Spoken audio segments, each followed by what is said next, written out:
बिस्मिल्लाहिर्रहमानिर्रहीम, अस्सलाम वालेकुम। आप देख रहे हैं इलेक्शन स्पेशल और मैं हूं आपके साथ बिस्मा खान। स्टूडियो से हमारे साथ मौजूद हैं सीनियर तजियाकार इसार राना साहब। तो नाज़रीन, पिछला वीक बड़ी बड़ी हैपनिंग्स हुई, बड़े बड़े केसेस, 3 बड़े ट्रायल्स, स्पीडी ट्रायल्स हुए, बड़े बड़े फैसले सामने आए। और साथ ही साथ पिछले वीक में हमने देखा कि ना सिर्फ बानी पीटीआई बल्कि जो पिछला हफ्ता था वो शामी महमूद कुरैशी और बुशरा बीबी के लिए काफ़ी टफ रहा है। साथ ही साथ इलेक्शन में रह गए हैं 3 रोज़ बाकी, 2 रोज़ में कैंपेन्स भी ख़त्म हो जाएंगी, अपना अपना मंशूर पार्टीज पेश कर चुकी हैं और उसके अलावा इन तमाम तर बातों की। लेकिन सबसे पहले बात करेंगे हम इसार साहब केसेस के हवाले से। तो पहला केस साइफर केस, तोशा खाना और इद्दत केस। साइफर केस की अगर सज़ाओं की बात करें तो 30 जनवरी को बानी पीटीआई को 10 साल कैद बामुशक्कत, जबकि शाह महमूद कुरैशी को 10 साल कैद बामुशक्कत। 31 जनवरी को तोशा खाना केस आया, उसका फैसला सामने आया। बानी पीटीआई को 14 साल, बुशरा बीबी को 14 साल और उसके साथ साथ 78 करोड़ 70 लाख का जुर्माना भी किया गया। फिर आ गया कल का केस, यानी कि गैर शरई निकाह केस। इसमें बानी पीटीआई को 7 साल और बुशरा बीबी को 7 साल और 5-5 लाख जुर्माना भी आयद हुआ है। तो कैसे देखते हैं इन तमाम तर केसेस को, इन स्पीडी ट्रायल्स को, इन फैसलों को, और सबसे बढ़कर कल जो केस हुआ इद्दत वाला केस, यही रह गया था बानी पीटीआई के लिए बस, और क्या होगा? अच्छा देखो, हमारा जो मशरिकी मुआशरा है ना, इसकी इक़दार और इसमें जो ख़वातीन का मुकाम है वो बाकी मुआशरों से ज़रा हट के है। हम औरत को माँ की शक्ल में, बहन की शक्ल में, बेटी की शक्ल में, बीवी की शक्ल में एक ख़ास इज़्ज़त और तकरीम देते हैं। बिल्कुल। और उसके हुर्मत के हवाले से हम बड़े टची हैं। हमें हमारा मज़हब भी यही सिखाता है, हमारी अखलाकी इक़दार भी यही सिखाती हैं। लेकिन ना वो कहते हैं कि जंग और मोहब्बत में सब जायज़ होता है, लेकिन मुझे तो पाकिस्तानी सियासत में ऐसा लग रहा है कि सब जायज़ है। आप इस सतह पे चले जाएं कि कल अगर कोई ये समझता है ना कि कल इमरान खान की पगड़ी उतारी गई, बिल्कुल, या बुशरा बीबी जो एक पर्देदार औरत है उसकी इज़्ज़त को हमने उछाला, तो मैं समझता हूँ कि नहीं, हमने मुआशरे की इज़्ज़त को उछाला है और हमने मुआशरे की ख़वातीन को इनसिक्योर कर दिया। और एक बात सुन लो जी कि हम बहुत सारे मामलात ऐसे होते हैं जो हम अपनी बहन बेटियों से भी अवॉइड करते हैं। मेरा इद्दत का मामला, अयाम ख़वातीन की अयाम का मामला, ये सारी चीज़ें इतनी पर्सनलाइज हैं कि हम अपने बच्चों के सामने भी डिस्कस नहीं करना चाहते। बिल्कुल। इस सियासत की ग़िलाज़त ने क्या किया कि वो ग़िलाज़त हमारे घरों में हमारी बेटियों, हमारी बहनों, हमारी बच्चियों के सामने ला के खड़ी कर दी। और आप ये समझते हैं इसार साहब ज़ाती अपनी ज़िंदगी में इतना इंटरफेरेंस? देखो, मैं बार बार ये कहता हूँ, खुदादा वैर होता है। आप इस सतह पे ना जाएं, इस मुआशरे को अपनी नफ़रत, अपनी अना और अपनी ताकत के ज़ूम में मत कुचल दें। निकाह जैसे मुक़द्दस काम को कंट्रोवर्शियल ना बनाएं। बिल्कुल। मुझे बताएं कि तलाक का सर्टिफिकेट होता है, क्या इद्दत का भी कोई सर्टिफिकेट होता है? कोई सर्टिफिकेट नहीं है। जब औरत ये कह देती है तो मान लिया जाता है। बिल्कुल ऐसे ही है। ठीक है। अब इस सारी गेम में एक सवाल मैं आपसे पूछता हूँ कि अगर फ़र्ज़ करें मैं ये फ़र्ज़ करते हुए भी शर्मिंदा हो रहा हूँ कि फ़र्ज़ करें बुशरा बीबी ने इद्दत के मामले में झूठ बोला, तो इसमें इमरान खान का कहाँ से कसूर आ गया? झूठ तो बुशरा बीबी ने बोला इद्दत का, उन्होंने एक बात की, इमरान ने उस पर ट्रस्ट किया। अच्छा, फिर दूसरी बात यह कि जी दोबारा निकाह कराया गया, तो इससे तो इमरान की क्रेडिबिलिटी साबित हो रही है कि वो निकाह करना चाह रहा है। बिल्कुल। वो शरीयत के मुताबिक एक रिलेशन रखना चाह रहा है। ठीक है ना। अगर हम मौलवी सईद की बात को भी मान लें तो उसने तो दूसरी दफ़ा भी अगर मौलवी सईद के मुताबिक निकाह किया तो उसने तो, इमरान खान ने तो शरीयत के ऊपर अपने यकीन का इजहार किया ना, कि फिर निकाह किया। और इस सारे केस में अब खावर मानिका का रोल भी देखें अगर, तो 5 साल के बाद उनको याद आया ये सब।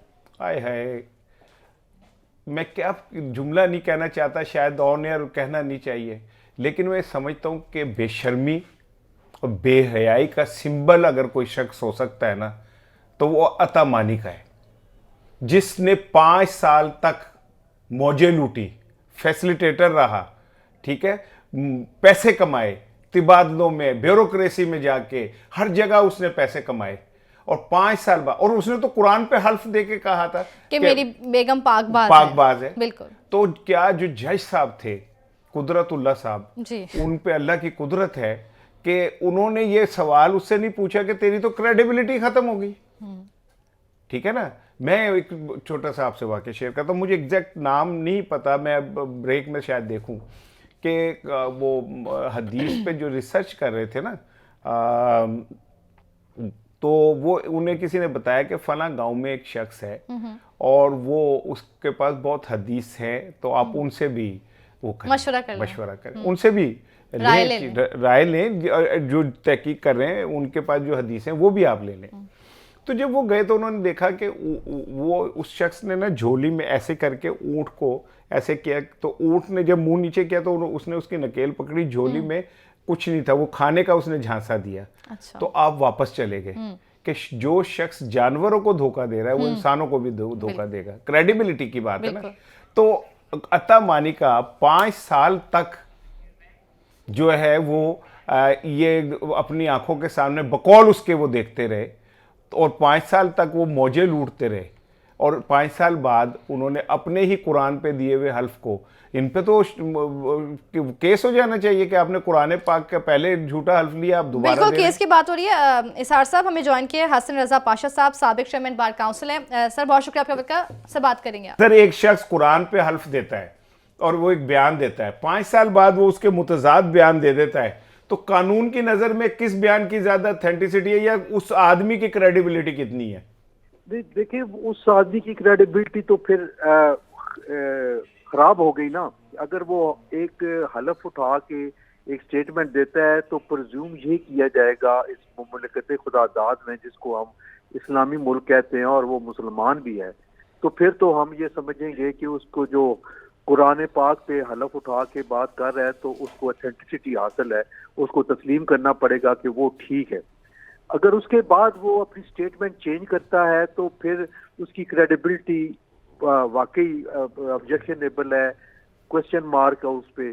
तो उसकी जो दूसरी बात है उसको आफ्टर थॉट तस्वर किया जाएगा। अमूमन आपने देखा होगा कि कोर्ट्स में जब केस चलते हैं, मर्डर केस या कुछ और वो मुलजम को अरेस्ट करते हैं, तो बाद अदालतें पूछिए कि उसका फर्स्ट स्टेटमेंट जो पुलिस ने सून आफ्टर अरेस्ट जो रिकॉर्ड किया था वो क्या है, और उसको वाकई वेटेज भी दिया जाता है। उसमें कुछ ऐसी बात, कुछ कन्फेशन हो जाता है, कुछ और डिफेंस हो जाता है, कुछ बात हो, अगर उसको बाकी बाद वाली स्टेटमेंट के साथ मुआवजा किया जाए तो उस पहली स्टेटमेंट को वजन दिया जाता है। अगरचे वो हल्फन नहीं होती, कुरान पाक पे ओथ नहीं होता, लेकिन सिंपल एक स्टेटमेंट होती है। तो जो पहली स्टेटमेंट होती है फौरी तौर पे उसको हम आफ्टर थॉट नहीं कहते, लेकिन लेटर ऑन जब उसका कंटेक्स्ट चेंज हो जाता है और एक नए एंगल पे वो बात करते हैं तो फिर उसकी क्रेडिबिलिटी वाकई डैमेज हो जाती है। ठीक है साहब, एक चीज और बताइएगा कि ये जो इद्दत वाला केस है, आप लायर हैं और एक बड़े नामवर कानूनदान है, ये इद्दत वाला केस में कभी इस तरह की कोई नज़ीर माजी में भी मिलती है शरीयत कोर्ट में या सिविल कोर्ट के अंदर, इस तरह की जिस तरह कल सजा दी गई? हाँ, कोई ऐसी नज़ीर नहीं है। फर्स्ट टाइम ये हमने देखा है। 92 की एक सुप्रीम कोर्ट ऑफ पाकिस्तान की है जिसमें 38 या 39 डेज के बाद उस खातून की स्टेटमेंट की बुनियाद पर उन्होंने कहा कि ये इद्दत का पीरियड मुकम्मल हो गया है, लेकिन शरई तौर पे देखा जाए तो वो वहां पे है कि 3 हैज मुकम्मल होने चाहिए। अब ये शरीयत और लैंड ऑफ लॉ में थोड़ा सा फर्क है, लेकिन जिस दफा के तहत सजा दी गई है उस पे हमें कुछ एतराज है कि उसमें ये चीज नहीं थी कि इद्दत के दौरान अगर निकाह हो जाए। अलबत्ता कुछ गलतियां इमरान खान साहब से हुई हैं और उसका तो वही बता सकते हैं कि उन्होंने एक निकाह किया, वो अगर बेशक इद्दत के दौरान किया है तो एक रेगुलर मैरिज तस्वर होगी, लेकिन उसके बाद इद्दत का पीरियड गुजरने के बाद दोबारा निकाह करने की जरूरत क्यों पेश आई इनको, और यही चीज उनके खिलाफ जा रही है इसमें। लेकिन जहाँ जो आपके सवाल का पहला हिस्सा है उसमें मैं बिल्कुल कैटेगरिकली ये कहूँगा कि कोई ऐसी नज़ीर पहले नहीं है कि हसन रजा दौरान पाशा साहब इद्दत- एक बात बताते जाइएगा जाते जाते कि अब जैसे कोर्ट ने ये वर्डिक्ट दे दिया इस फैसले के बाद आने वाले दौर में इस तरह के जो फैसले हैं इस पर ये फैसला असरअंदाज होगा। नहीं, मेरा ख्याल है कि ये जब एपलेट स्टेज पे जाएगा और इससे ऊपर वाली अदालत अपील की समाअत करेगी ऑन मेरिट्स तो शायद अदरवाइज हो जाए। और वैसे ये फैसले बाकी केसेस पे बाइंडिंग नहीं होते, बाइंडिंग होते हैं सुप्रीम कोर्ट ऑफ पाकिस्तान के फैसले, वो भी अंडर आर्टिकल 189 के तहत तमाम इदारों और तमाम शख्सियात इंडिविजुअल्स पे वो बाइंडिंग होते हैं कि सुप्रीम कोर्ट ऑफ पाकिस्तान का फैसला है जिसको आईनी तहफ़्फ़ुज़ है। बाकी जो फैसले हैं जो जी। कोई अगर आम कोर्ट ट्रायल कोर्ट करती है तो उनकी कोई क्रेडिबिलिटी उस वक्त तक नहीं होती अनटिल एंड अनलेस वो सुप्रीम कोर्ट तक वही फैसला ठीक बहाल है रहे। हसन रजा पाशा साहब बहुत शुक्रिया आपने मेरी बात किया। इसार साहब क्या समझते हैं कि अब जिस तरह से ये फैसले आ रहे हैं स्पीडी ट्रायल हो रहे हैं और इसके बरक्स चेयरमैन पीटीआई या बानी पीटीआई कहते हुए पाए गए हैं कि हमें उस तरह से जरा का हक नहीं दिया जाता, हमें गवाहान पेश करने का हक नहीं दिया जाता, 342 का बयान नहीं उनका रिकॉर्ड हुआ तोशाखाना केस में, साइफर केस में, तो क्या मामला हैं? एक बात मैं इस जो अभी हम बात कर रहे थे उससे एक जुमला कह के फिर आगे चलते हैं जी जी कि बिल्कुल। देखिए आपने ना निकाह की क्रेडिबिलिटी को भी चैलेंज कर दिया है। ऐसे ही अब फ़र्ज़ करें, मैं एक मिसाल देता हूँ कि एक खातून को डाइवोर्स हो जाती है और वो दूसरा निकाह कर लेती है। 5 साल बाद कोई अता मानी का जैसा शख्स उठ के कहता है कि जी इसने तो इद्दत ही पूरी नहीं की थी। अब आप सोचें कि कितने अता मानी का तैयार हैं यही इस मेरा केस को exact यही सामने सवाल रख था के हसन रजा कि पाशा अपनी साहब से। बीवियों के किरदार पे कीचड़ उछालने के लिए, ठीक है, हमने एक ऐसा जहन्नुम का रास्ता खोल दिया है जिसकी अब कोई इंतहा नहीं है।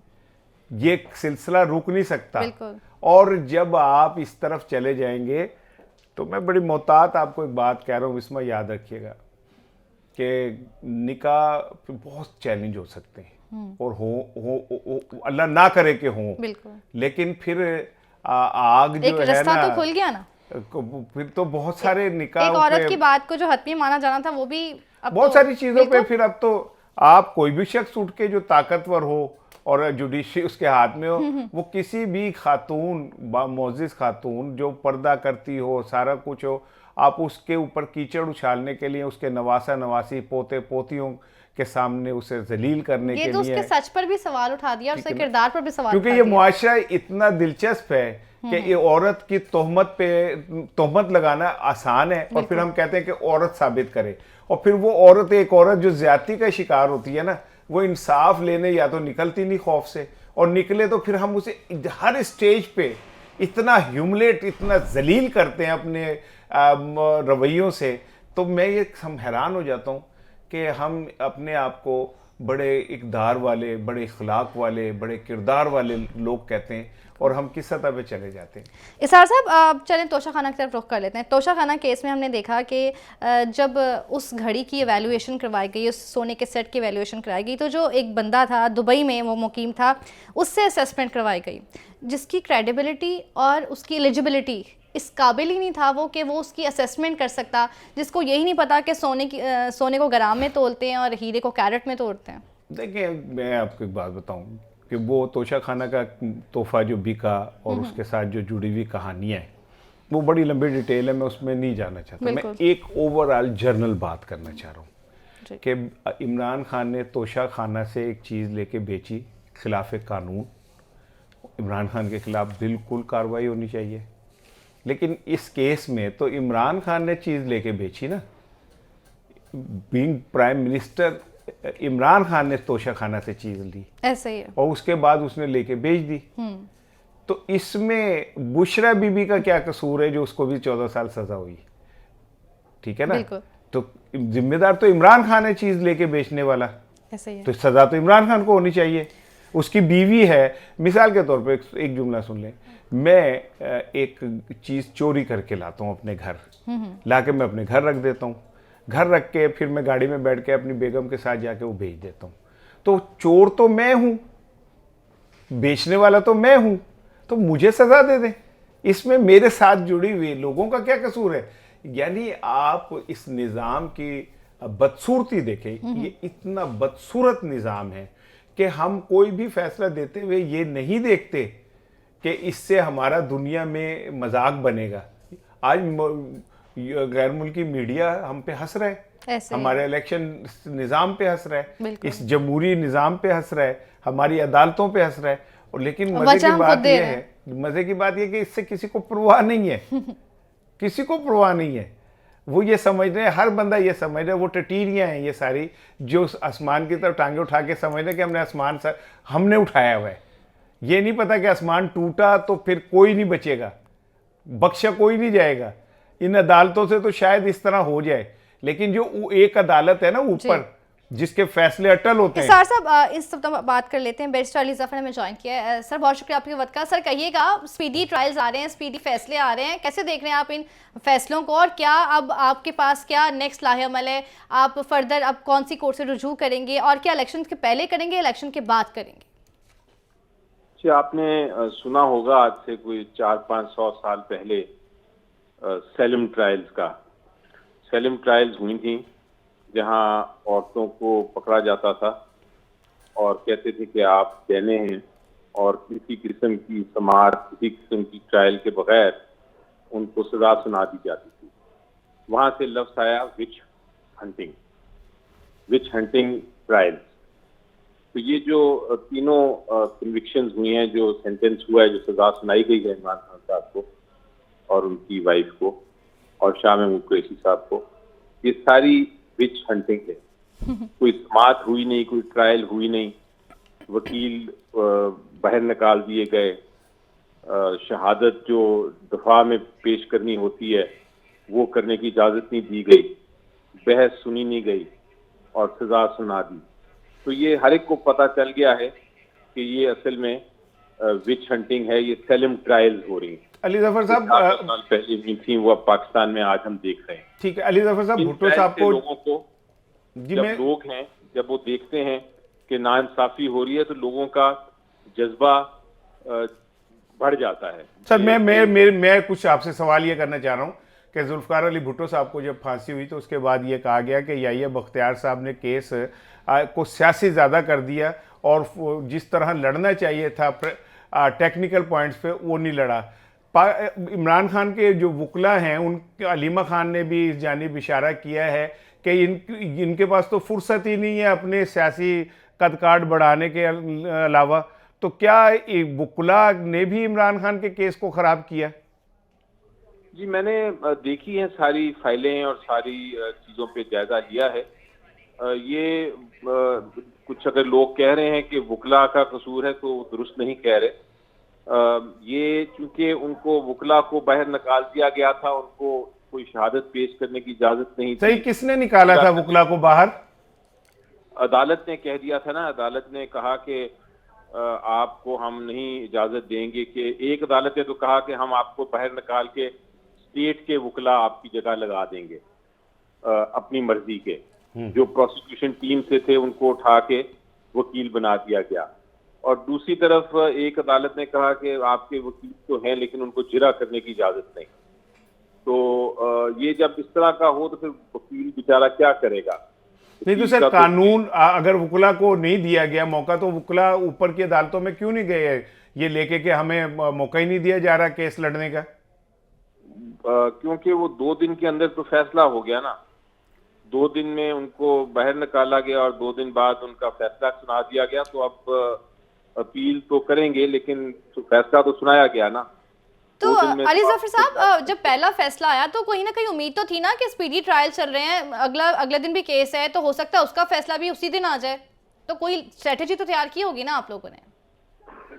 नहीं, देखें, आपके 2 केस चल रहे थे। एक केस में 27 तारीख को उन्होंने कहा कि आपके 27 जनवरी को ये कहा कि आपके वकील साहब जो हैं उनको उनकी जगह हम दूसरे वकील कर देंगे।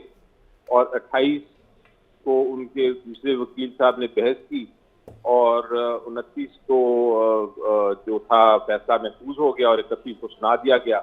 और दूसरा केस जो था उसमें इसी तरह 28 तारीख को उन्होंने कहा कि आप का क्रॉस एग्जामिनेशन, आपकी जिरा की राइट खत्म करते हैं और 31 को फैसला सुना दिया गया। तो वो आपकी बात दुरुस्त है कि अगर कोई ऐसा जादू की छड़ी होती वकला के पास के वो सीधा ऊपर जाके स्टे ले लेते तो वो अलग बात है, लेकिन 2 दिन में उन्होंने आपने देखा है कि अभी तो केस की समाअत ही अपील यानी फाइल करें भी तो समाअत नहीं होती अपील में, तो ये होना था, अब वो जो कर दिया गया था। बिल्कुल, रब्ता करता हूँ।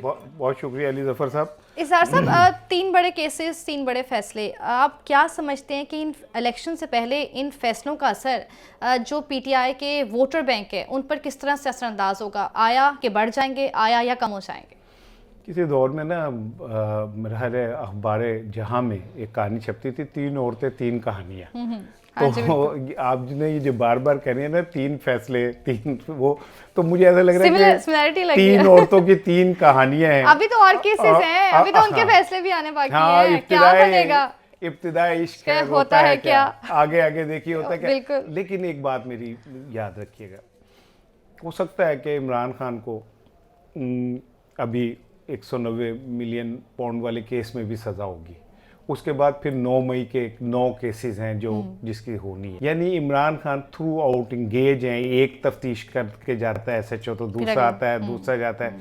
ये इमरान खान के असाब को तोड़ने की एक, देखें ना कितना ह्यूमिलेटिंग है किसी भी एक ऐसा शख्स जो दुनिया का एक नामवर लीडर हो, उसकी फैन फॉलोइंग पूरी दुनिया में हो, वो लेजेंड्स ऑफ लेजेंड हो, और उसको आप इस तरह ह्यूमिलेट करें कि उसके साबिक शोहर को सामने खड़ा करके उनकी डिबेट कराएं, फिर हमारा मीडिया उसको बड़ी बड़ी सुर्खियों में छापे। यानी इखलाकी जवाल खाली एक जानिब नहीं आया, हमारे मीडिया में भी इखलाकी जवाल आया कि हमने जो हम पढ़ते रहे सहाफत, हमने उसको भी कत्ल कर दिया अपने मजमूम मकासद के लिए।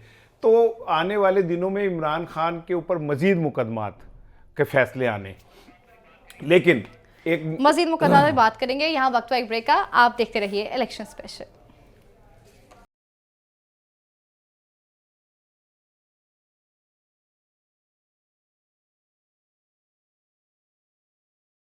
सार साहब, आप कुछ बात कर रहे थे केसेस के हवाले से, फर्दर कंटिन्यू करें। मैं ये कह रहा था कि ये बात लिखा हुआ है, it is written on the wall कि इमरान खान की मुश्किलें कम नहीं होंगी, आने वाले दिनों में उन पे मजीद मुकदमात, मजीद टफ टाइम देख रहे हैं। टफ टाइम तो से वो गुजर गए, रंज से खुगर हुआ इंसान तो मिट जाता है गम, मुश्किलें मुझ पे पड़ी इतनी कि आसान हो गई।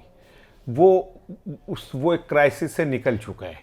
एक क्राइसिस था कि जी वो तो नशा करता है और ड्रग लेता है और रात को ड्रग लेके बिल्कुल वो ऐसे हो जाता है और ऐसे हो जाता है। तकरीबन 3 माह, चौथा माह शुरू हो गया है, वो बिल्कुल ठीक है।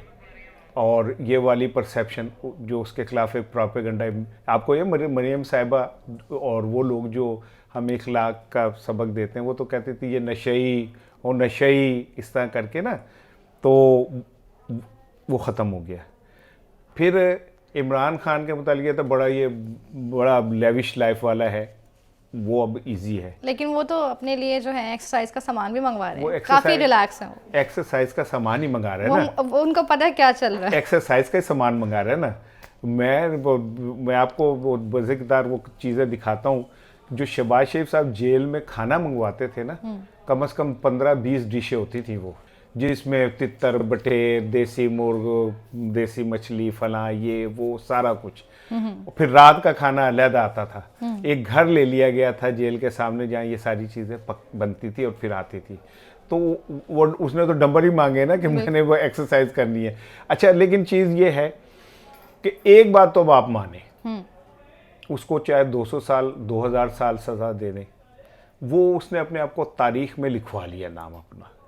और जहाँ जहाँ मज़ामती करैक्टर्स और हीरोज़ का नाम आएगा उसमें इमरान खान का नाम ज़रूर आएगा। बिल्कुल। और अब इसको आप मिटा नहीं सकते। ऐसे बाकी रह गया कि मियाँ साहब चौथी दफ़ा वज़ीर आज़म बन जाएंगे और मरियम साहिबा पंजाब की शायद वज़ीर आज़म। लेकिन सार साहब यहाँ पर एक अगर मुआवजा करें तो देखें, तोशा खाना केस में जो इनका फैसला आया, तो तोशा खाना में क्या माजी में और किसी पार्टीज़ ने और किसी लीडरान ने नहीं लिए तोहफे, उनके ट्रायल्स कहाँ गए हैं, उनके केसेस गए, पाइनएप्पल के डब्बे, मैंगोज़ के डब्बे, गाड़ियाँ, वो सब कहाँ गई? हाँ, उनकी ट्रायल्स क्यों नहीं हुए इतने स्पीडी?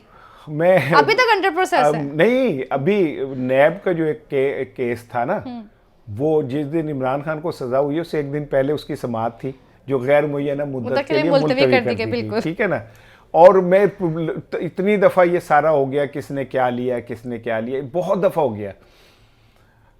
एक गाड़ी ऐसी भी ली गई जो वैसे तो BMW और पता नहीं क्या क्या गाड़ियां जरदारी साहब ने भी ली, मियां नवाज शरीफ साहब ने भी ली, नेकलेस भी लिए, 5-5 घड़ियां भी ली, ठीक है, कालीन लिए हैं, कालीन लिए और पता नहीं क्या क्या लिया, ठीक है। वो था, वो जो इकबाल साहब का शेर था ना, दश्त तो दरिया भी ना छोड़े हमने, तो इन्होंने तो कालीन, इन्होंने तो पाइनएप्पल भी नहीं छोड़ा, ठीक है ना। यानी इतनी थोड़ थी। लेकिन मेरा जो सवाल है वो ये है कि एक आपने वजीर आजम बुलाया था और वो यहाँ आया, उसका पासपोर्ट पाकिस्तानी नहीं था, शनाख्ती कार्ड भी नहीं था, वो वजीर आजम बना पाकिस्तान का, ठीक है ना। और वजीर आजम बनने के बाद जाते हुए वो मेरे ख्याल 125-150 तोहफे भी ले गया। आप कभी उसका जिक्र नहीं करेंगे, मोइन कुरैशी का जिक्र कर रहे हैं उसका कभी आप जिक्र नहीं करेंगे। मैं शौकत उसका कर रहा हूँ, मुझे ना थोड़ा सा शौकत अजीज का, शौकत अजीज साहब के लिए एक दिलचस्प बात यह है कि जब वो लाल मस्जिद वाला इशू हुआ था ना, और ये तय हो गया था कि अंदर बच्चियों को मार दिया जाएगा केमिकल उससे, और ये तो वो मैंने किताब लिखी थी 4 माह 11 वो सानिया लाल मस्जिद, तो उसमें ये है कि चौधरी शुजात जो थे वो गए मुशर्रफ के पास, अच्छा। और उसे कहा कि ये आप ना करें। मुशर्रफ ने कहा कि अच्छा चले मैं तैयार हूं, आप शौकत अजीज से बात कर ले। तो ये जब वहां गए तो इन्होंने कहा कि बच्चियां मर जाएंगी, अंदर लोग मर जाएंगे, बहुत बड़ा सानिया हो जाएगा। तो उसने कहा मैं अपने बच्चों के साथ ना कुल्फी खाने जा रहा हूं, मैंने उनसे प्रोग्राम बनाया, तो मैं इस पे बात नहीं कर। अब अंदाजा करें, एक मुल्क का वजीर आजम है, उसने हल्फ उठाया है उस कौम का, और वो उसे ये बताया जा रहा है कि अंदर बच्चियां हैं छोटी छोटी, वो मर जाएंगी, बहुत लोग हैं मर जाएंगे, बहुत बड़ा सानिया हो जाएंगे।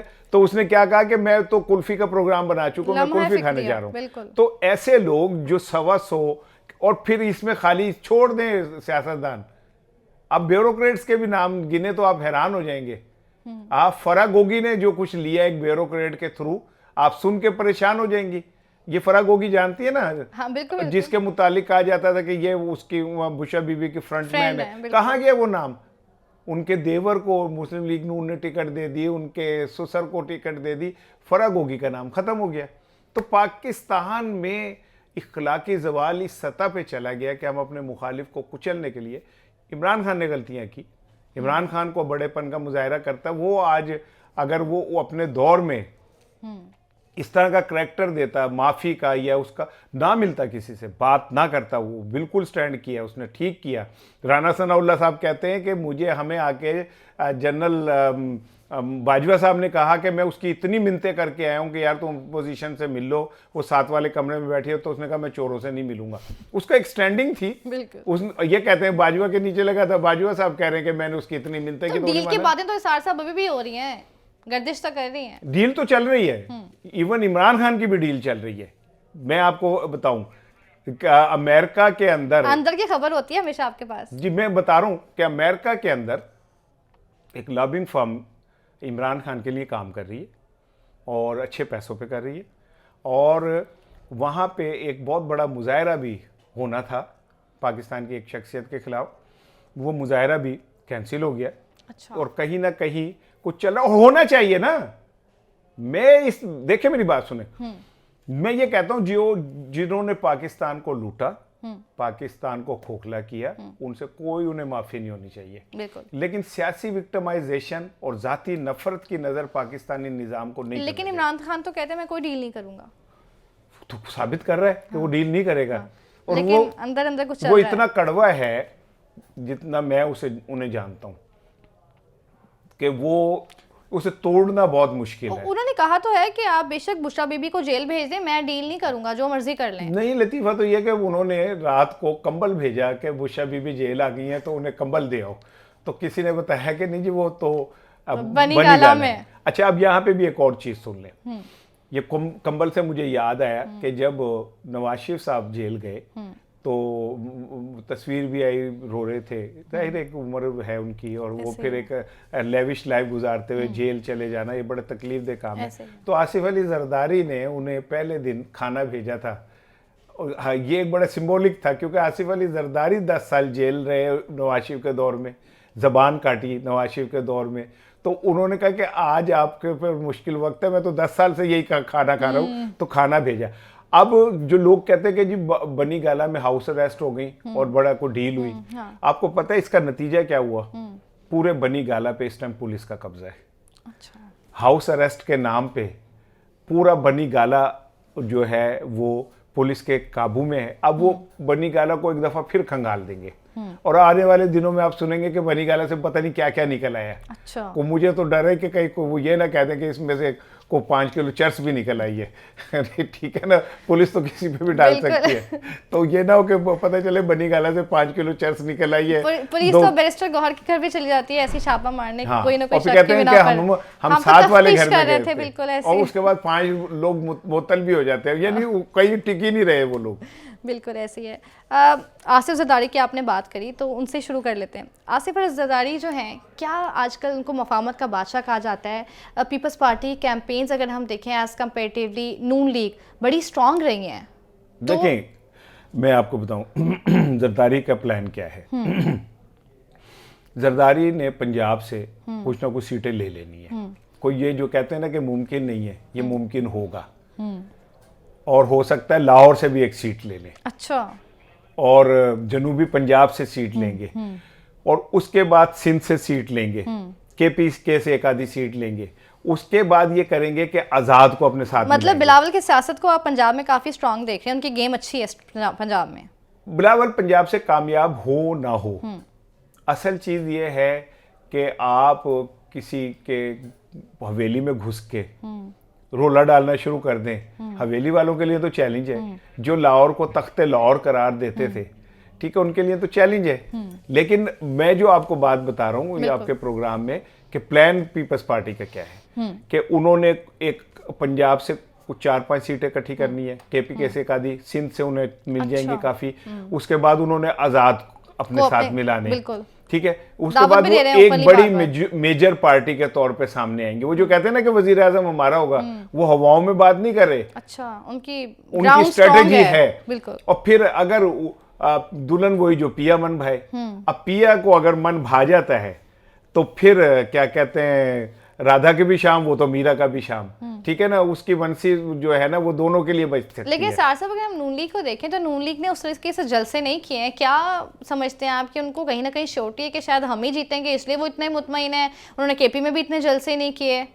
देखें, आपको एक बात बताऊं, हो सकता है मियां नवाज शरीफ साहब ये इलेक्शन जीत जाएं, ठीक है, और जीत भी जाएंगे, लेकिन एक बात, वो सादा अक्सरियत भी नहीं हासिल कर सकेंगे। ये बात आप मेरी लिख लें। उन्होंने तो पूरे हलकों में लोग खड़े नहीं किए, और जितने कैंडिडेट खड़े किए वो फिगर मैंने लिखे थे, मुझसे आगे पीछे हो गए। अगर ये उसमें 70% भी कामयाब हो जाए तब भी सादा अक्सरियत नहीं बनती। वो नहीं देखा आपने, बार बार कहते रहते Nawaz Sharif loves you to. हाँ, लव्स यू टू। वो मेरी उनकी मियाँ साहब को मैं इसलिए पसंद करता हूँ कि उनकी इंग्लिश भी मेरे जितनी महदूद है, तो 2-3 से आगे नहीं जा पाते। लेकिन इसके बावजूद भी जब वो ये कहते हैं साड़ी गल हो गई है, तो फिर ये इंतखाबात, ये जलसे, ये कि वेस्टेज ऑफ टाइम है। उन्हें पता है कि हमारी गल हो गई, हमने ही बनना है, तो वो ये तकल्लुफन और एक फैशन के तौर पे जलसे करते हैं। हालांकि रिस्पॉन्स आप देख लें फैसलाबाद के जलसे का, वो नहीं था जो होना चाहिए था। गुजरांवाला का जलसा वो नहीं था जो होना चाहिए था, क्योंकि लोग निकल नहीं रहे, लोग नून लीग के साथ नहीं खड़े। ये इमरान खान को आप जितनी सजा देंगे, लोगों में इमरान खान से मोहब्बत उतनी बढ़ेगी। उनका वोटर बैंक जो है वो बढ़ता ही जा रहा है, वो भी बढ़ता जा रहा है। और एक आम आदमी जो गैर जानिबदार था, वो भी ये समझता है कि यार ये कौन सा तरीका है कि 12 घंटे एक समाअत करें, 12 घंटे करके आप किसी बंदे को सजा दे दे। ऐसे ही वो उसका एक कद काट तो लोग है। समझते तो हैं, हमारी जनरेशन आज की जो नौजवान है, मतलब समझती है कि चीज़ें कहाँ किस तरफ जा रही हैं। अच्छा सार साहब, एक था पीडीएम इत्तेहाद, इलेक्शंस के बाद कोई आप इत्तेहाद बनते हुए देख रहे हैं? बनेगा, क्योंकि जो माले गनीमत है सबने बटोरना, वो सब में तकसीम तो होना है। और पीपल्स पार्टी उसकी बहुत बड़ी वो है, नून लीग और पीपल्स पार्टी। इसी में कहीं फजलुर रहमान साहब भी थोड़ा सा उन्हें कश्मीर कमेटी खेलने को दे दी जाएगी। ठीक है, कश्मीरियों को चाहे कुछ ना मिले, उन्हें पहले उन्हें इंडिया मिल गया, फिर भारत की फ़ौज मिल गई, फिर उसके जुल्मों सितम मिल गए, अब रही सही कसर हम मौलाना फजलुर रहमान उन्हें दे देंगे, तो उनके साथ तो पूरा हो जाएगा हिसाब किताब, और वो भी खुश हो जाएंगे, जैसा भी हो, वो भी खुश हो बेचारे जाएंगे, इलेक्शन लड़ेंगे। वो क्या आप वो मैं एक कमर्शियल देख रहा था कि वो मुन्ने को उफ इधर मिल गया, उसे सुकून आ गया। ठीक है ना, तो ये छोटे छोटे जो पंचिंग लाइंस फिदर जो हैं ये तमाम सियासतदानों के लिए मौजूद है। एमक्यूएम को भी थोड़ा सा इस बार तगड़ा कर दिया गया है ताकि पीटीआई का वोट तबाह हो, पीपल्स पार्टी भी जरा डिफेंसिव हो, जैसे पीपल्स पार्टी लाहौर आ गई तो नून लीग थोड़ा सा डिफेंसिव हो गई। तो ये सारी खेल जो है, ये जो कहते हैं ना बाजीचा अतफाल है दुनिया मेरे आगे, होता है शब रोज तमाशा मेरे आगे, ये तमाशा आपकी तो खैर इतनी उम्र नहीं, मैं पिछले 50 साल से यही सब देख रहा हूं। हाँ, अब ये ना समझिएगा कि मैं को बहुत ही बूढ़ा हूँ और अरस्तु और सुकरात मेरे साथ कैंचे खेलते थे, बिल्कुल तो लेकिन मैं चूंकि मैं देख रहा हूँ अपनी आंखों के सामने कि ये इसी तरह हो रहा है। यूनियन वो मुस्लिम लीग पर पूरा धड़ा रात को सोया, सुबह उठा तो वो यूनियनिस्ट पार्टी था।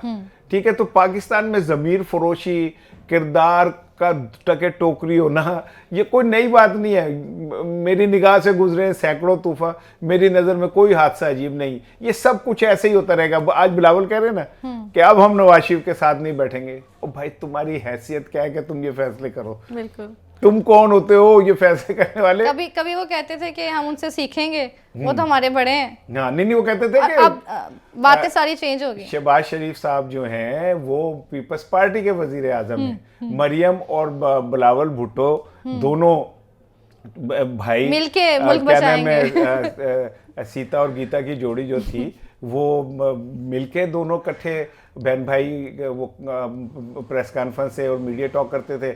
आज बिलावल कहते हैं मुझसे मुनाजरा कर लो, तो मरियम भी कहती है कुछ लोगों को शौक चढ़ गया है मुनाजरे का। तो ये बच्चों की तरह लड़ाइयाँ और फिर थू मारा और फिर हम इकट्ठे हो जाएंगे, ये चलता रहता है। फिर से उन्होंने एक दूसरे के खिलाफ बयानबाजी शुरू कर लेकिन इससे दिया। पाकिस्तान की सियासत को क्या मिला? 1991-90 से लेके आज तक पीपल्स पार्टी, नून लीग की लड़ाई और इनकी मुनाफकत ज़्यादा इत्तेहादों ने पाकिस्तान को 11 बार हम IMF के पास गए, 11 बार 40 साल के अंदर। तो कोई ये छोटी बात नहीं है। ये तो बड़े फख्र से हम कहते हैं कि जी वो कासिम के अब्बू ने IMF से यूं किया और बेड़ा गर्क कर दिया। कोई ये सवाल नहीं करता कि 7 दफा पीपल्स पार्टी और 4 दफा मुस्लिम लीग नून जो है IMF के पास क्यों गई थी। ऐसा क्यों वक्त आता है हर बार इनके दौर में कि पाकिस्तान दिवालियापन के करीब जाता है और IMF के पास जाना पड़ता है? बिल्कुल, इस पर भी बात करेंगे और मरियम नवाज क्या कहती नहीं है और अब क्या कह रही है, इस तमाम तर इशू पर बात करेंगे। यहाँ वक्त ब्रेक का साथ ब्रेक ले लेते हैं।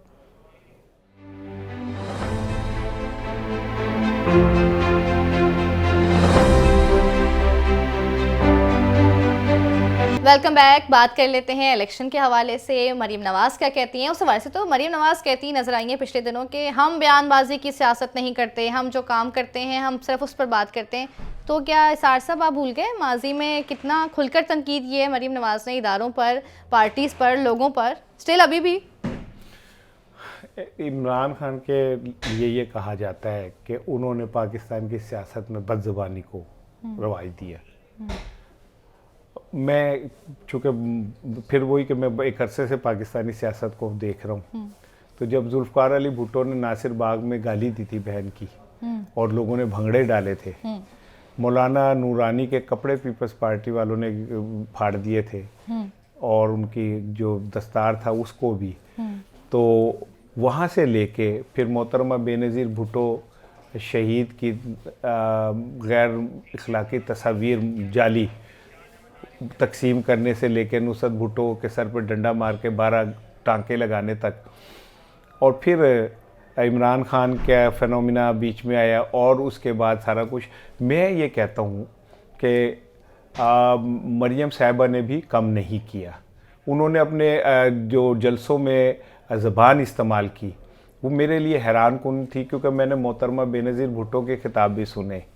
उसमें एक डिसेंसी थी, एक वकार था, बिल्कुल तनकीद होती थी लेकिन बड़ी सोबर अंदाज में। यहीं से कंटिन्यू करेंगे। हमें ज्वाइन किया सीनियर तज्ज़ियाकार इरशाद अहमद आरिफ साहब ने। सर बहुत शुक्रिया आपके वक्त का, साहब बात करेंगे। शाह साहब अस्सलाम वालेकुम, इसार राना बोल रहा हूँ सर। जी वालेकुम सलाम जनाब इमरान साहब, क्या हाल है? जी अल्लाह का शुक्र। शाह साहब बात हम कर रहे थे इखलाकी गिरावट की पाकिस्तानी सियासत में, और मैं अब बिस्मा को बता रहा था कि जब भुट्टो साहब ने गाली दी थी नासिर बाग में और लोगों ने भंगड़े डाले थे, उसके बाद बीबी शहीद की तस्वीरों से लेके नुसरत भुट्टो साहिबा के सर पे डंडा मार के 12 टांके जब आए, वहाँ से लेके फिर इमरान खान का दौर आया जिसमें कहा जाता है कि उन्होंने बहुत बदज़बानी की। लेकिन मेरा ये कहना था कि मैंने बीबी साहिबा के भी जलसे सुने हैं, मरियम साहिबा जो ज़बान इस्तेमाल करती रही, मेरे लिए वो बड़ी हैरान कुन है एक खातून की जानिब से। तो ये सभी जिम्मेदार हैं पाकिस्तान की सियासत में इस सतह की इखलाकी गिरावट पे। दो चीज़ें ऐसी हैं जिसको डिनाई नहीं कर सकते। एक तो ये है कि हमारी सियासी जमातों ने सियासत को और अखलाकियात को अलग अलग रखा है। हालांकि सियासत का अखलाकियात से कोई बिल्कुल चोली दामन का साथ होता है, और सियासतदान चूँकि रोल मॉडल होता है तो वो अपना अखलाकी मेयार अपना बुलंद रखता है और कौम की तरबियत भी करता है, अखलाकी शऊर को बुलंद करता है। हमारे यहाँ ऐसा नहीं हुआ। ये भुट्टो साहब ने वैसे आगाज़ किया। भुट्टो साहब से पहले जो सियासतदान थे वो इन चीज़ों का बहरहाल लिहाज किया करते थे। मियां नवाज शरीफ साहब ज़ाती तौर पर हमेशा मोहतात रहे हैं, लेकिन आपने जिस तरह मरियम साहब की बात की है या नवाज शरीफ साहब के साथी जो कुछ करते रहे हैं या उनके मीडिया मैनेजर जो कुछ करते रहे वो सबके सामने है। और इमरान खान साहब जब इक़्तिदार में थे तो तब भी हम अर्ज़ किया करते थे कि आप कम अज़ कम ये बात ये अपने ज़ुबान पर थोड़ा सा काबू पाएँ, मोहतात होना चाहिए, क्योंकि आप बहुत बड़ी नौजवान नस्ल के रोल मॉडल हैं। नौजवान नस्ल आपको फॉलो करती है तो आपको बहुत ही एहतियात करनी चाहिए। लेकिन इसका नतीजा क्या हुआ? नतीजा ये हुआ है कि अब जब सारा कुछ बेलगाम हो गया है सोशल मीडिया की सूरत में, तो फिर हर एक को तकलीफ शुरू हो गई है। तो मैंने बल्कि अभी कुछ अर्सा पहले CPD की एक मीटिंग थी प्राइम मिनिस्टर के साथ और था, तो उसका कॉन्टेक्स्ट तो बिल्कुल मुख्तलिफ था। तो मैंने कहा था कि जब आपने रेगुलर मीडिया जो है उस पर पाबंदियाँ लगा दी हैं तो सोशल मीडिया को आपने खुद प्रमोट किया है, स्पेस उसके लिए क्रिएट की है जहाँ किसी किस्म की कोई लिमिट नहीं है, जहाँ किसी किस्म का कोई कदगन नहीं है, जहाँ कोई राब्ता अखलाक ही आप नाफिज नहीं कर सकते।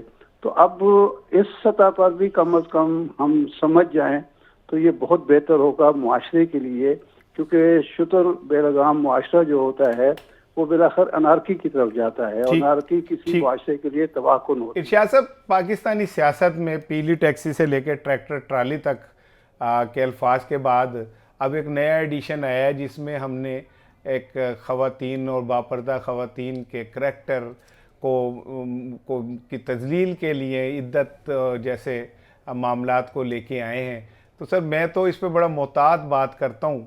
आप नहीं समझते कि इससे हमने अपने माशरती निज़ाम को और हमारा जो एक अखलाकी निज़ाम था उसके मुंह पे कालक मल दिया, बदबूदार कर दिया हमने। हम अपने बच्चों के सामने भी अभी इन चीज़ों को डिस्कस नहीं कर सकते।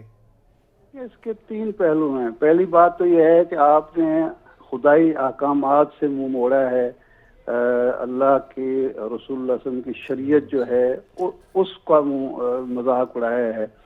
दूसरा इसका पहलू ये है कि आज अपने हर औरत को जो बेचारी खुला लेती है अपने हालात की वजह से या जिसको तलाक होती है और उसको एक अच्छा रिश्ता मिल जाता है, तो पहला बदकिरदार खामन जो है उसके लिए हर वक्त खतरा रहेगा। वो जिस वक्त चाहे कि खुला लेने वाली खातून या तलाक याफ्ता खातून को अगर सुख नसीब हुआ है तो उसका सुख बर्बाद कर सकता है, चैन बर्बाद कर सकता है।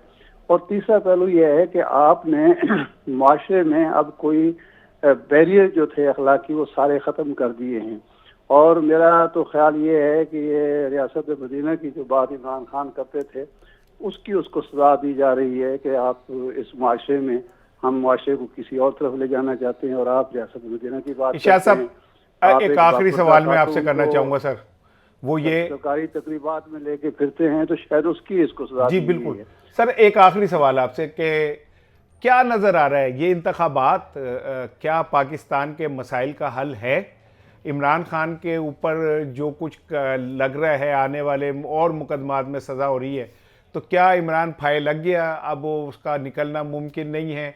कोई रास्ता पाकिस्तान के अंदर ऐसा है जिससे हम नफ़रत की सियासत से निकल के मिल बैठ के कोई बात करके कोई रास्ता निकाल सके? तो एक पेज पर आ सके। देखिए, दो चीजें हैं। पहली बात तो ये है कि ये कोई पहली दफा नहीं हो रहा। ये नवाज शरीफ के साथ हो चुका है, इससे पहले बेनजीर के साथ हो चुका है, इससे पहले भुट्टो के साथ हो चुका है। होता यूं है कि जब भी कोई सियासतदान थोड़ा बहुत कंप्रोमाइज कर लेता है तो उसके लिए रास्ते खुल जाते हैं।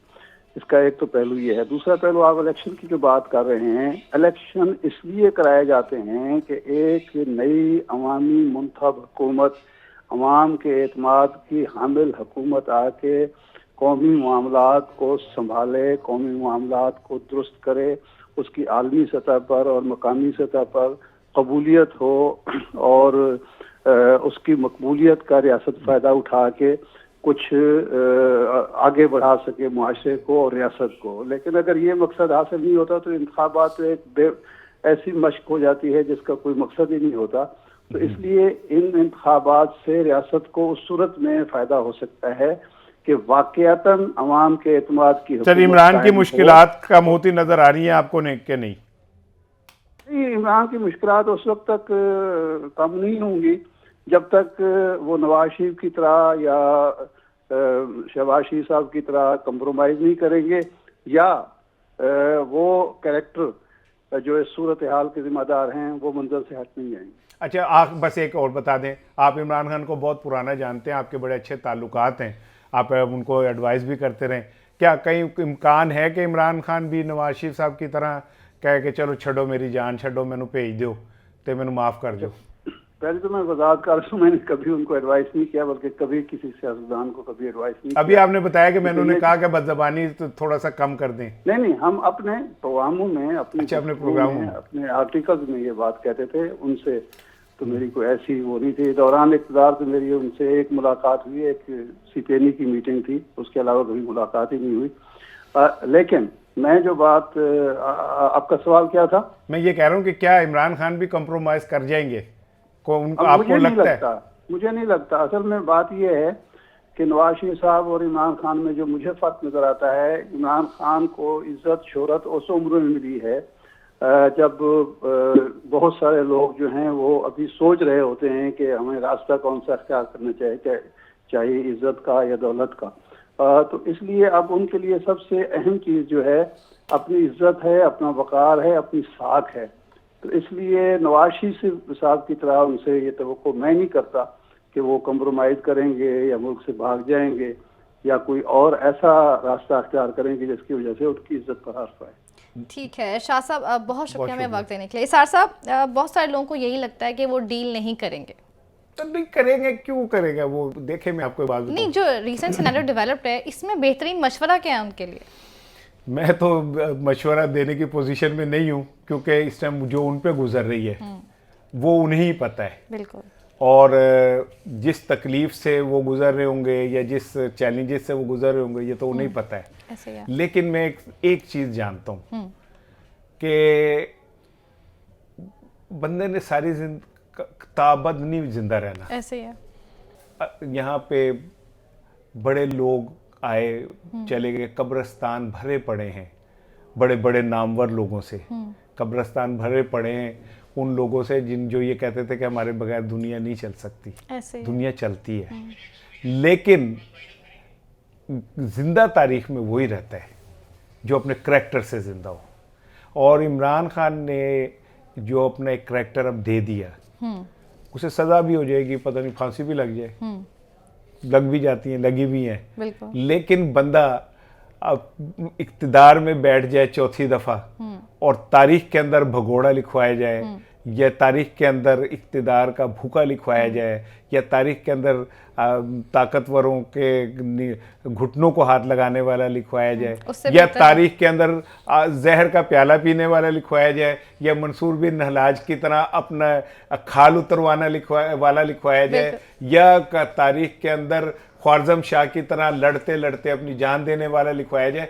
हीरोज जो हैं वो तारीख उन लोगों को ही करार देती है जो अड़े रहते हैं, मर जाते हैं, मार इसार खा साहब, जाते हैं। हीरोज़ की आप बात करें तो मुल्क में तकरीबन 13 करोड़ आवाम जो है वो अपना हक की राय रही इस इलेक्शन में यूज़ करने वाली है, तो बड़ी तादाद नौजवान नस्ल की भी है। क्या आज का हमारा नौजवान उस तरह से इंटरेस्टेड है इलेक्शन 2024 में जैसे माजी में रहा है? वो गहमा गहमी, वो जोश नहीं देखने को मिल रहा। प्रोग्राम का वक्त खत्म हो रहा है, 2 जुमले कहूँगा। बिल्कुल, कह दें। मेरे जो बड़े थे ना, बिस्मा ये बात सुनिएगा, जी। मेरे बड़े, उन्होंने आधा पाकिस्तान गवा दिया अपनी बदअमालियों की वजह से। मेरा वक्त आया, मैंने पाकिस्तान को दिवालियापन तक ले गया और आज पाकिस्तान एक तबाह हाल पाकिस्तान है। ये जो नौजवान हैं, अब इनके ऊपर है कि क्या हम उसी को कंटिन्यू करें या हम एक ऐसे पाकिस्तान के लिए एफर्ट करें जहाँ पे पाकिस्तानियों को जिंदा रहने का हक हो। जब नौजवानों के हाथ में, और वो इस इलेक्शन में साबित कर सकते हैं कि वो खड़े हैं और पाकिस्तान के बका के लिए, पाकिस्तान के बेहतर मुस्तकबिल के लिए अपना किरदार अदा कर सकते हैं। इसार साहब, ख़वातीन उम्मीदवार भी काफ़ी ज़्यादा तादाद में इस दफ़ा इलेक्शन में खड़ी हैं, उनके लिए क्या मैसेज देंगे, या वो पहला इंतखाब है, स्ट्रॉन्ग देख रही हैं? बिस्मा पहला इंतखाब है जिसमें ख़वातीन एक डिफरेंट इस्तारे के साथ आई, बिल्कुल, एक मुजाहमत के इस्तारे के साथ आई। एक 72 साल कैंसर ज़दा औरत बूढ़ी जो है जेल में बंद मियां नवाज शरीफ साहब का मुकाबला कर रही है, और बहुत सारे लोग हैं। ठीक है, उन पे जो इल्ज़ामात हैं उसका फैसले होने चाहिए और अगर उन्होंने किया तो सज़ा भी मिलनी चाहिए। लेकिन आज रेहाना डार जैसी आलिया हमजा हैं, रेहाना डार हैं, काफ़ी स्ट्रॉन्ग वुमेन्स हैं जो इस वक्त जो है अपना इलेक्शन इवन लड़ेंगी, मरियम, और पाबंद सलासिल होने के बावजूद भी। इवन मरियम नवाज जो हैं, वो उन्होंने शी प्रूव्स हरसेल्फ कि जब कोई सोच भी नहीं सकता था कि मियां नवाज शरीफ साहब की वापसी हो सकती है, तो मरियम नवाज थी जो खड़ी हुई और उन्होंने खड़े होकर अपने बाप का केस लड़ा। तो मैं समझता हूँ कि ये बड़ा पॉजिटिव साइन है कि एक तरफ तो हमारा सिस्टम औरतों की किरदार कुशी में मसरूफ है, दूसरी तरफ औरतें जो हैं अपना किरदार बुलंद करने के लिए भी काम कर रही हैं। ऐसी है। इसार साहब, 8 फरवरी का दिन नज़दीक है, इलेक्शन नज़दीक है, और आप जाते जाते क्या मैसेज देना चाहेंगे कि किस तरह से आवाम अपना वोट का हक इस्तेमाल कर सकते हैं? निकले बाहर, आए बाहर, अच्छा, छोड़ दें तसाहुल को, निकले बाहर। जो भी ये होगा देखा जाएगा। पाकिस्तान के फ्यूचर का मामला है, ये पाकिस्तान की बका का मामला है। बाहर निकलें, वोट कास्ट करें, बताएं कि वो किसके साथ खड़े हों। बिल्कुल, पाकिस्तान को इस टाइम जरूरत है पाकिस्तानियों की। पाकिस्तान के अंदर रहने वाले पाकिस्तानियों को अपने मुल्क की हिफाजत करनी है। बाहर निकलें, इलेक्शन में आए, वोट दें, बताएं कि वो क्या चाहते हैं। बिल्कुल सार साहब, बहुत शुक्रिया। और जैसे कि सार साहब ने कहा कि 8 फरवरी नज़दीक है, अपना वोट का हक इस्तेमाल करें, इलेक्शन में ज़रूर निकलें, अपना वोट दें, और देखना ये होगा कि 8 फरवरी के बाद, इलेक्शंस के बाद हालात मामलात किस तरफ बदलते हैं, क्या करवट लेते हैं। लेकिन इस वक्त ज़रूरत है कि सियासत को बचाने के बजाय रियासत को बचाया जाए, मुल्क को, कौम को बचाया जाए। हुक्मरानी किसी पार्टी की या किसी फ़र्द वाहिद की नहीं होनी चाहिए, बल्कि होनी चाहिए आवाम की। इलेक्शन स्पेशल से फिल वक्त इतना ही, फिर मिलेंगे। अल्लाह हाफ़िज़।